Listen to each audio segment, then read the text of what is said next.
Hello, everyone. I'm Sahid. Thank you for clicking this video and thank you for being here. I'm very happy to be doing this. Um, so for the past few weeks now, I've been reading Canadian literature, and in particular, I've been reading this book called Moon of the Crusted Snow by waubgeshig.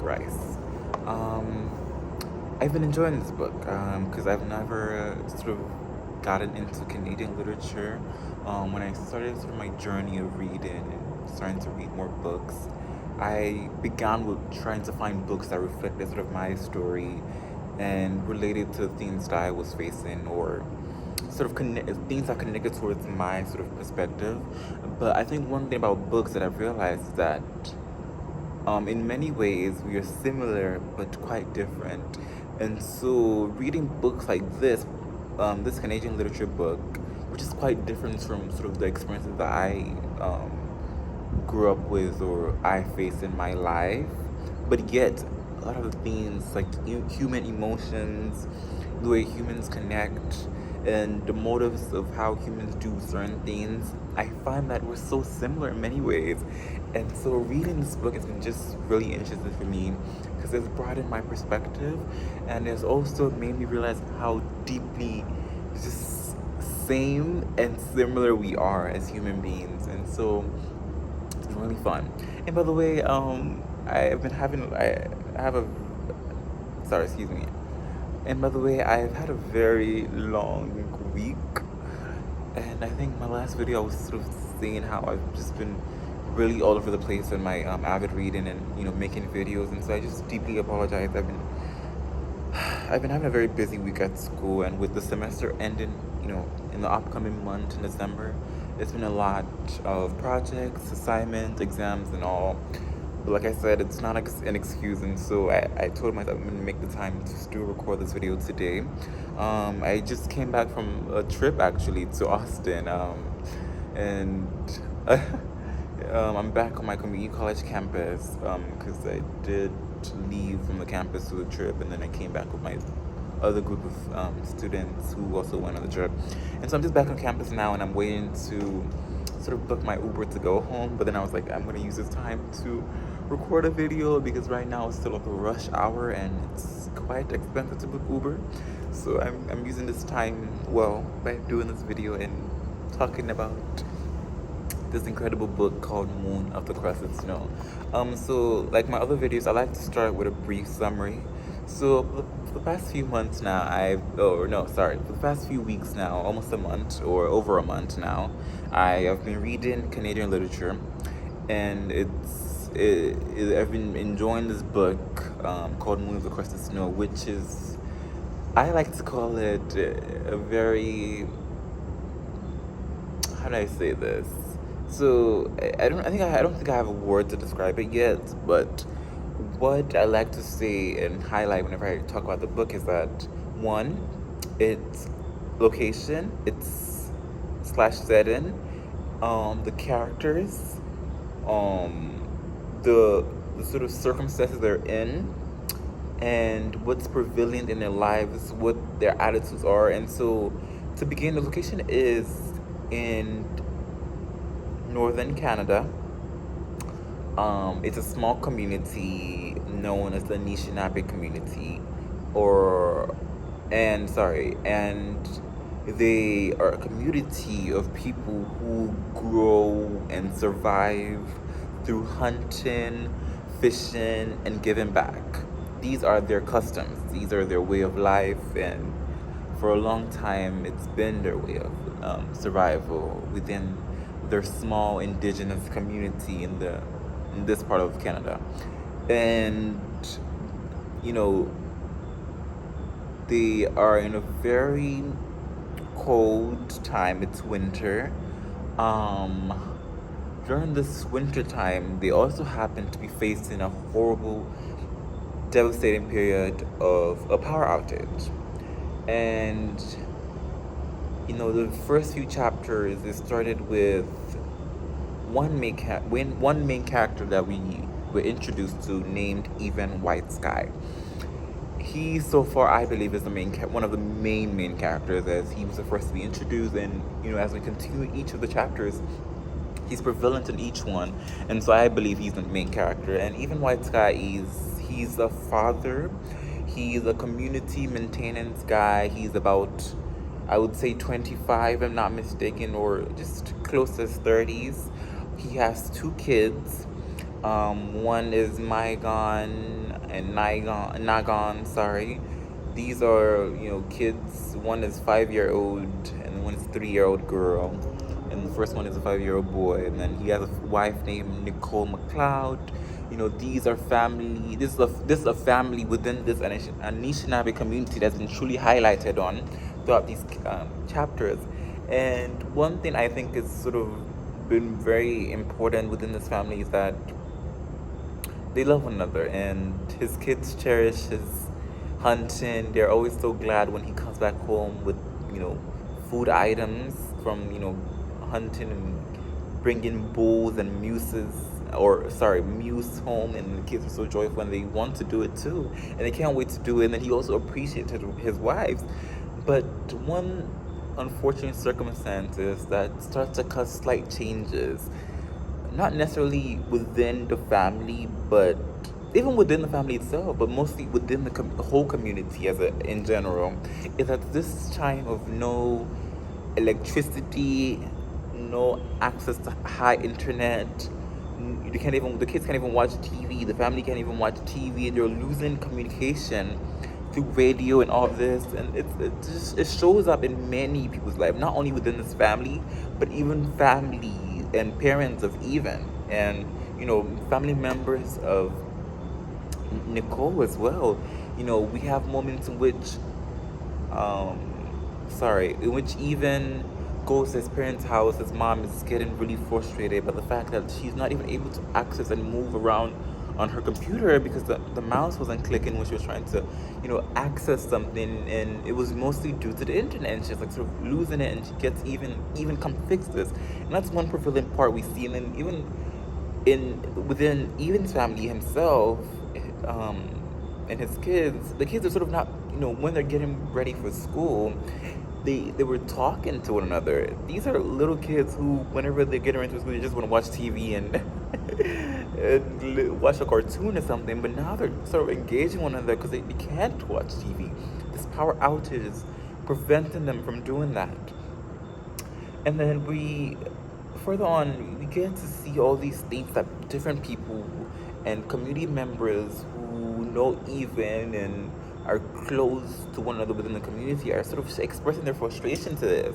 We have a moment in which Even's younger brother Cam is really frustrated at the fact that they don't have electricity. Now he, being this idle and very sort of lazy guy who doesn't work, unfortunately, and he's not like Even, who's constantly who learned skills and was able to make a way of living for himself. He's not like him, and so he's like really destroyed by the fact that he's no longer has power, and him being this addictive game lover, he's not able to play his games, unfortunately.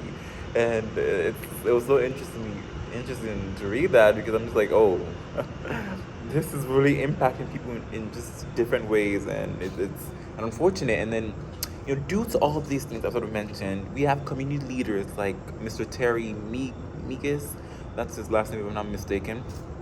He and Even, who's a maintenance guy, and his best friend Isaiah, among other council members, are trying to find ways to help the community. There's a moment in which Terry gets Isaiah and Even to try to to pass out flyers announcing that they will turn on generators temporarily to make sure that community members are able to sort of have something to be able to preserve food and have electricity and all this, while also sort of preserving it, because this is temporary. It's for emergency, and so if they run out of it so quickly, it's not going to last for long. And unfortunately, they have to do things in a lesser amount. So if you're going to be using light, don't turn on the lights. Turn on the particular light you're using at that moment, and things like that are something that they just weren't used to doing, because they got so acquired and used to this sense of having modern equipment within their community that they could easily access, and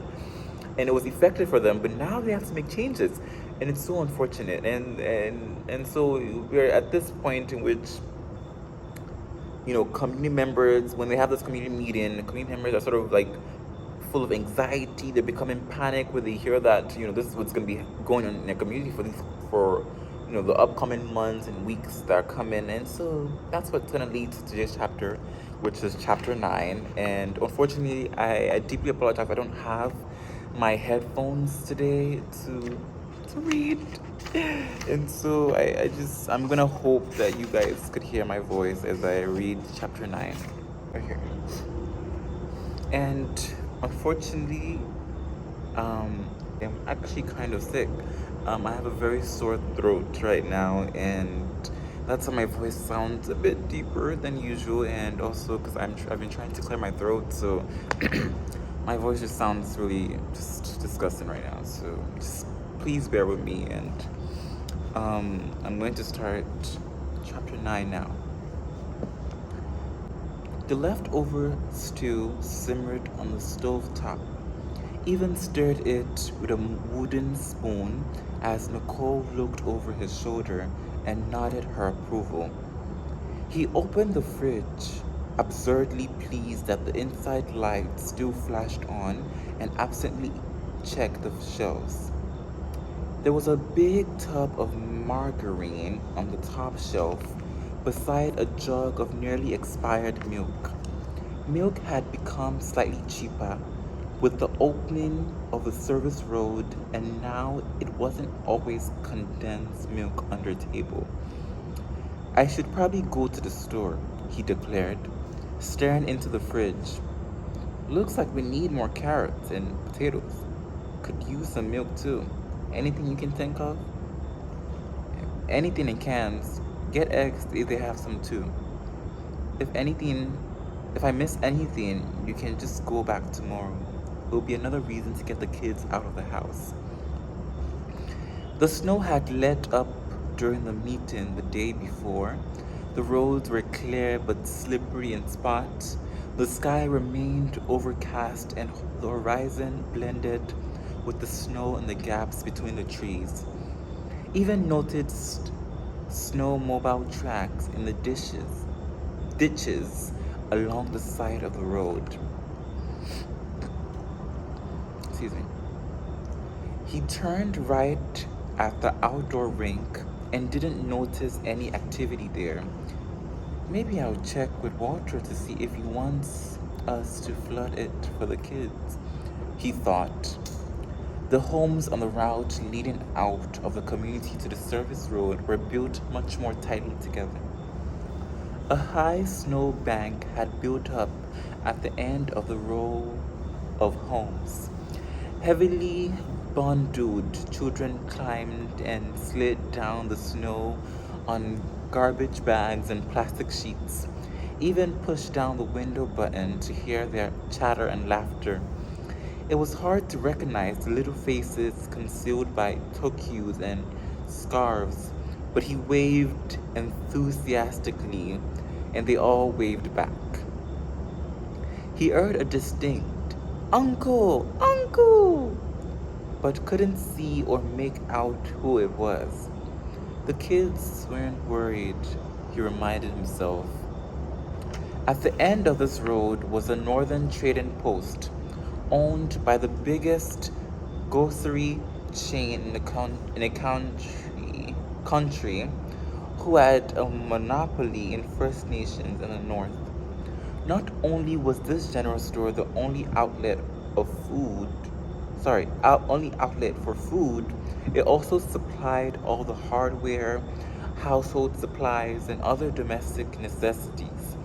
While prices were better than they had been before the road was built, they were still outrageous compared to what people paid in the South. A 2-liter carton of milk usually cost $10. Sometimes it went up to $15. Even was surprised to see the parking lot was packed. Trucks, cars, and snowmobiles were lined up sloppily in front of the store. He saw Nicole's cousin, Chuck, lumber out carrying a cardboard box nearly twice as wide as his frame, and he was a big man. Even watched Chuck put the box in the back of his truck, hop in the cab, and back out of there in a hurry. He got to the front door just as Isaiah was coming through with bulging plastic bags. He looked serious. "Hey, shouldn't you be at work, Indian?" Even joked as he nudged the shoulder of his friend's red plaid lumberjack jacket. Isaiah cracked a weak smile. "Permanent vacation, anishinaabe," he replied. "Didn't you know?" His smile faded. "Hey, you should probably get in there. There's not much left." What the hell was going on? I don't know. I guess people are starting to panic. My mom came by my place about an hour ago saying it was mayhem down here. Fuck, really? I didn't expect this. Me neither. I guess we didn't do a good job convincing people to relax yesterday. Does Terry know? What about Walter? I heard Terry was down here earlier asking people to take it easy. Obviously, it didn't work. God damn it. The front door thrust open again and Sarah Whitesky blew past Isaiah and Evan. "Whoa, whoa, whoa," Evan said. "What kind of snobby Indian are you? Not even recognizing your little bro?" She stopped suddenly. "Oh shit, sorry, Eve," she said. "I didn't even see you there." Sarah's glasses concealed much of her expression, but Evan looked closely and noticed the tension around her eyes. "So what's the rush?" he asked. "I don't know," she replied. "I just heard everyone's buying up everything down here. I didn't want to miss out." "There's supposed to be another truck coming in a couple of weeks." "Yeah, but at this point, no one knows for that for sure," his sister asserted. Fuck's sakes. "Bro, people aren't as prepared as you," Isaiah said bluntly. Frustrated, Evan looked again at the line of vehicles hastily gathered in front of the building. A few more came down the road as people rushed out of the store, holding boxes and bags. "Gotta get going," Sarah said. "Come by later, brother. Bring the kids. Love you." She hustled down the stairs to her idling car. "I should go too," Isaiah said. "Don't worry, because everyone else is worrying. We'll all have a good laugh about this later." "Yeah, we better." They nodded farewell and even stepped up the stairs. He pulled the white steel door open to a blast of heat. Loud chatter buzzed as people with loaded arms crowded the two checkout counters. Those who managed to secure shopping carts were only able to fill the bottom of the carts before store staff stepped in and pleaded with people to be mindful of the needs of others.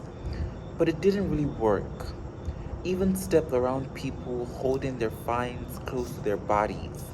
He'd joked with some of these people prior to the meeting the day before. Now they avoided eye contact. He made his way through the checkout lineups to see what was left in their ISOs. The lights reflected off every surface, illuminating the empty shelves. Random green leaves, stems, and stalks lay scattered around the small produce section that hugged the closed wall. Across the ISO, every bag of heavily preserved white and whole wheat bread was gone. A few boxes of soda crackers remained.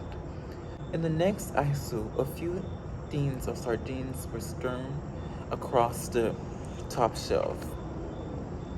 All the canned peas, Carrots, corn, usually the least popular of the food items, were gone. On the lower shelf, a few jugs of cooking oil and some condiments like mustard were still there. Even moved through the rest of the store, making an inventory of what else was left.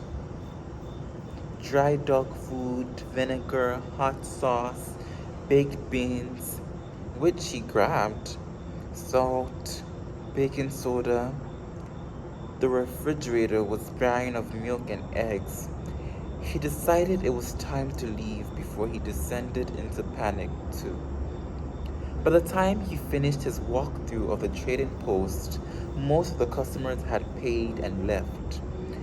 Even approached the counter with a can of beans in each hand. The manager, Donnie Jones, eyed him up as he neared. Slim pickings today, Eve? He joked. What were you able to rummage up? Some beans. Came looking for milk and eggs. You're out though. Yep, we're out of lots of stuff. What the hell happened here today? I don't know. People must be spooked about power being out. Are you? I'm just here to sell them what they need. Even if it's just a little blip, it's good for business. Donnie adjusted his glasses.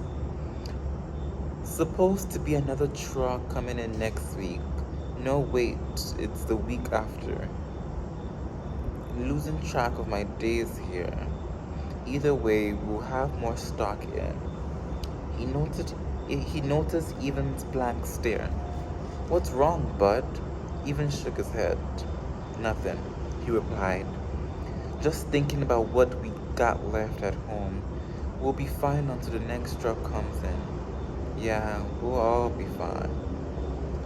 Guess people just get a little worried sometimes.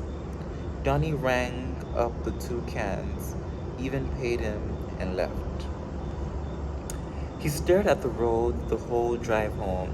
He didn't notice the kids still playing on the snowbank, nor Isaiah and Tyler flooding the rink to make ice as he turned down the road that led to his own. The window stayed shut and the stereo off while the cigarette he had lit as he left the store slowly burned out in the ashtray. He tucked the cans under his left arm and opened the front door. The kids' movie was coming to its tender climax. They sat on the couch with their mother, eyes glued to the screen. Nicole turned to look at him when he shut the door. Even held up the 2 cans and shrugged. Nicole gave him a confused look. He said nothing and bent over to untie his boots. He hung up his coat and walked through the living room to the kitchen. He gently placed his tiny haul on the kitchen counter without saying a word. And that is the end of chapter 9. Okay, let's do a recap. Let's talk about it. Okay, to sort of summarize chapter 9. So we begin chapter 9 with, Nicole sort of being glad to see that the light bulb is, now turning on in the fridge when she opens the refrigerator. And this is because obviously the community leaders and council members who worked to make sure that they sort of have temporary electricity and with this generator that they have turned on for the community. And so she got slightly happy about that. But we later come to see that they needed some items, and so Evan decided to go to the store. And when he approaches or gets to the store, he is faced with this sort of chaos going on. And this chaos sort of not necessarily chaos, but it sort of highlighted the community's anxiety and panic.